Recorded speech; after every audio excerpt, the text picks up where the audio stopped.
ओम जय गुरुदेव। आदि मुनीश्वर जगेश्वर शिव मुनि महाराज की जय। सत्य समाज की जय। स्वतंत्र विचार की जय। अखिल भूमंडलीय सर्वशिरोमणि मुनि समाज की जय। संक्षेप में सत्संगी कैसा हो।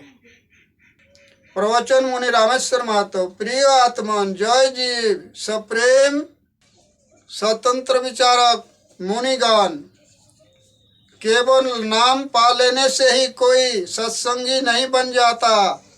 सत्संगी को अपने जीवन को गुरुमत के सांचे में ढलना होता है और उसका हर एक विचार वचन और मन और कर्म गुरुमत के अनुकूल होना चाहिए।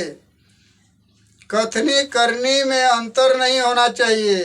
कथनी से करनी ज़्यादा जरूरी है। और सत्संगी की विचारों की शक्ति तो और भी अधिक है। सत्संगी का रोजाना जीवन और रहन सहन बहुत साफ और ऊंचे दर्जे का होना चाहिए। कारण है कि उसके रहने से ही यह जाहिर होना चाहिए कि वह पूरे गुरु का शिष्य अवश्य है। जैसे पिता का रक्त और पुत्रों का रक्त में आत्मिक साझेदारी एक होता है, गुरु शिष्यों में तालमेल एक होना चाहिए। नाता रिश्ता भी जुड़ा रहना चाहिए और गुरु का न्याय नियमन को पालन करते हुए गुरु के समर्पित भावना से चलना चाहिए। और रति भर भी शिष्यों का मन वचन कर्म में गुरु का प्रतिकूल में ही कार्य करना चाहिए। अगर गुरु के अनुसार हमारी रहनी न हो, अमल और अभ्यास से रहित हो, चाहे कितना ही बड़े विद्वान ही क्यों न हो, वह उस पशु के समान है जिसकी पीठ पर किताबों का भार लदा हो और गुरु रहित उपदेश देता रहा हो। वे अधम है। उपदेश से उदाहरण अच्छा है। जैसे लंका का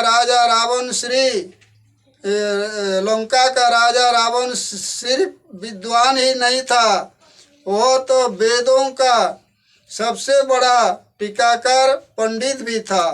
पर गुरु के प्रतिकूल में जाने पर उसके कर्मों ने उसके पंडित्व को झूठा साबित कर दिया, क्योंकि वह परस्त्री हरण के नीच कर्म पर उतर आया। नतीजा हुआ उसका और उसके कुल का भी सर्वनाश हो गया ना। अतएव कभी भी किसी का दिल न दुखाओ।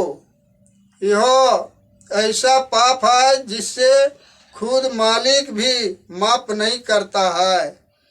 यह परमार्थ की जड़ ही काट देता है।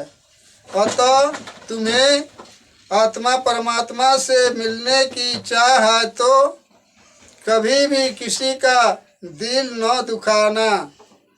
ध्यान देंगे साधक बंधुओं, यह मुनि समाज सत्य की समाज है, कायरों की समाज नहीं है।